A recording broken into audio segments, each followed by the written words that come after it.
প্রবাসের স্বপ্ন দেখিয়ে ভয়াবহ প্রতারণায় লাখ টাকা খোয়ালেন মা, তবুও পাচ্ছেন না একমাত্র ছেলের খোঁজ। একটি দুটি নয়, একাধিক পরিবার শেষ সম্বল জমিটুকু বিক্রি করে তার টাকা তুলে দিয়েছিলেন দালালের হাতে। প্রবাসে পাঠানোর নামে এক ভয়াবহ প্রতারণার শিকার হয়েছেন একাধিক পরিবার। নিখোঁজ সন্তানদের ফিরে পেতে মায়েদের আহাজারিতে আজ ভারী হয়ে উঠেছে বহরপুরের আকাশ বাতাস।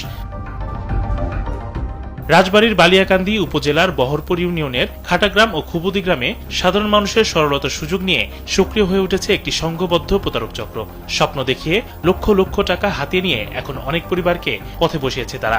তেমনি এই হতভাগ্য তরুণ মনিব মণ্ডল ও তারেক শেখ পরিবারের দাবি, গত ২৭ মার্চ ২০২৬ শেষবারের মতো তাদের সঙ্গে কথা হয়েছিল। এরপর দালাল চক্র তাদের মোবাইল কেড়ে নিয়ে পরিবারের সাথে সব যোগাযোগ বিচ্ছিন্ন করে দেয়। যোগাযোগ করুন নাই, আমার ছেলে নিখোঁজ, আমি ছেলে চাই, বিচার চাই।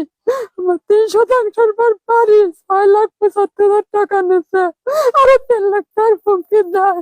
আমার পেটে ভাত নাই, আমার ব্যক্তিতে রান্না করার পাইতেছি না, একটাই মাত্র পুত্র আমার, আমি বিচার চাই।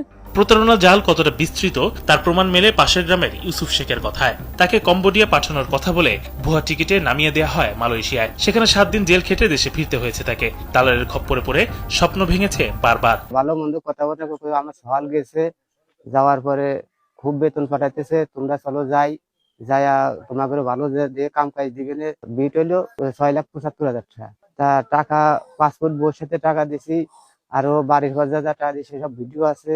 তারপরে এইটা পাওয়ার পরে আমার ৩-৪ তারিখ আমার নিয়ে চলে গেছে ঢাকা। ঢাকা যাওয়ার পরে ঢাকা যাই আর ফেরত দিয়ে দেয়, টাকা যাই আর ফেরত দিয়ে দেয়।